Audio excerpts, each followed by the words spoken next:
Alright, how's she going, eh? Excuse the Cummins trying to warm up in the background. It's my neighbor. It's not very warm. It's gonna hit minus 31 Fahrenheit here on Wednesday, so anyhow, water passages are clean. They were pretty good to begin with, but that's what came out, that rusty vinegar, so worked pretty good. Block's fairly clean. There's still some spots I gotta scrub down in there. But about this cleaning stuff, if you're not gonna do it thoroughly like I did, don't bother cleaning anything. Clean as little as possible, because you start breaking this stuff loose, and if you don't get it all out, you're gonna have massive failure. So either do it all or don't do it at all, if that makes sense. But yeah, blocks clean pretty good. I'm gonna chase all the threads here soon. What I do is I just take a bolt and I run a zip disc down the side, and then I run it through a die, the bolt, and what happens when you chase it, all the junk ends up in that slot you cut with the zip disc. So that's what I'm going to do.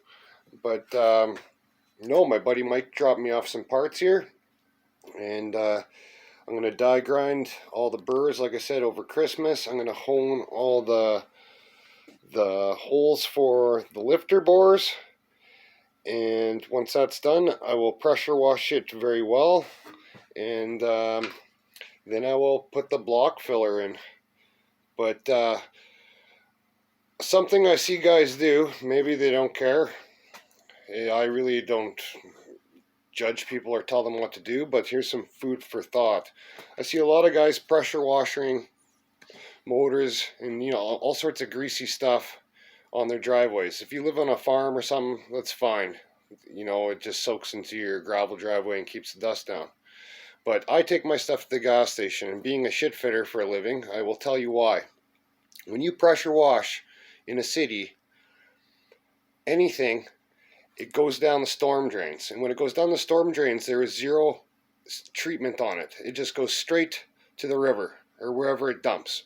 And most places in a river. So, being a fisherman, I'm not no tree hugger by any means, but to me, it's just irresponsible, washing dirty old motors and letting all the oil go directly into the river. Even people who pressure wash their cars with soap and stuff like that at home, I don't care where your Chinese soap's made and says it's biodegradable. Fish are not supposed to be swimming around in soap that you use to wash your truck. So just give that some food for thought. I really don't care what you do, but that's just my opinion I'm stating. But yeah, car washes and shops and places like that, they have oil traps. So it actually their water's all treated. It goes to sewer system, but it also traps the oil and stuff like that before it goes to the sewer system. And then they get a vac truck in when it's full and get it sucked out, and it gets disposed of properly. So anyhow, give it some thought. I'm not telling anyone what to do, but I don't think it's the best thing in the world. I'm sure a lot of you guys fish and like that type of thing. So yeah, anyhow, so that's the plan for her, and I'll show you what the goodies we got. Just give me a sec. Alright, we got these gaskets. They're the thinnest we could find. They crushed down to 0.26. If you buy these, make sure you buy 2 of them, because they don't come as a set.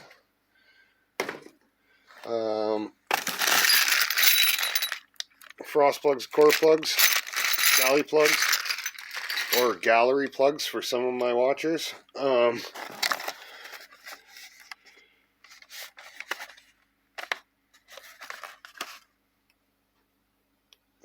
don't know if these are rod bearings or main bearings, but got all the bearings.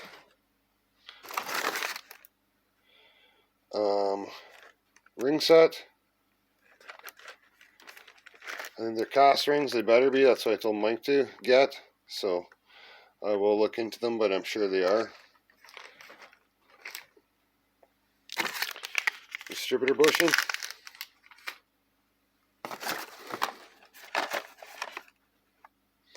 Cam bearings.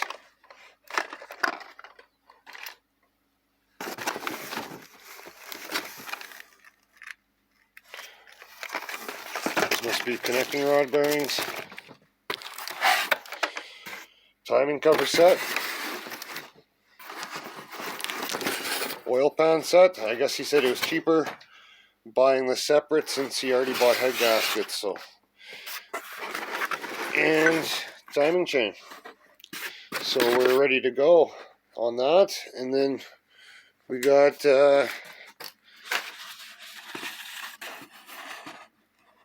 this going on. So I'm going to fill it up to the water jackets with that. And it should be a sound little bottom end for what we got going on. We're doing it just for the hell of it, but it ain't going to hurt. So yeah, I got all that going on there. And this puppy should be coming together pretty good here in the new year.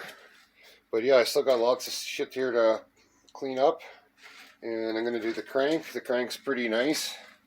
I think I've showed it before, but I'll show you how to clean it up and clean all the passages. And once that's done, I will emery cloth it.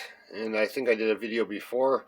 What I do is I wrap it, I cut it the same width, then I wrap it, then I Gorilla Tape it, then I take like a ice hockey skating, like a skate lace, a big wide lace, wrap the lace around, like belly wrap it, and then work it back and forth. And that's what we'll do to polish her up. But no, the heads my buddy's got. So I always talked about them. I couldn't find nothing on them, like very little. They're Mopar Performance Magnum cylinder heads, but they were just rebadged Edelbrock Performer RPM Magnum heads. So they have a 50cc combustion chamber and 202 160s. The cam is going to have, with 1 to 6 rockers, they use a Chevy style rocker. It'll have 0.565 lift. And it's on a 109. And I can't remember the duration offhand, but it's like high 230s and then 244 or 243, something like that. So I figure this motor will probably make peak power at about 5,800, and we'll probably be shifting around 62, 63. But I still say it should be every bit of 4 1/4, if not 4 1/2 for horsepower. And I don't think we're leaving any power on the table with it. So yeah, let me know what you think. I would like to see how it puts out compared to that fancy Magnum those Junkyard Jet Boys built, because this is going to be a pretty junkyard build, but it's going to be a solid one at the same time. My buddy bought those heads used. He's got one spare, so he bought 3 of them, and I think he said he paid $1,500 Canadian for them. So that would be about $1,100 of your guys' money. So yeah, anyhow, keep on keeping on. If I don't do a video before Christmas, I hope everyone has a good Christmas, and wish you and your family and everybody the best. And before I close out, there's a guy I follow, and I think a few of you do. Andy G's. He's my neighbor. He lives a couple blocks from me. He's the real deal. He builds small block Chevs and T-buckets and stuff like that. And I just found out he hasn't had any videos here recently.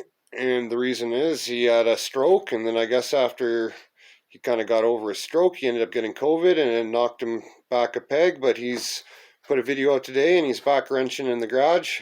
He's building a pretty wicked T-bucket. It's going to have a 283 in it. It's going to look like a late 50s proper build.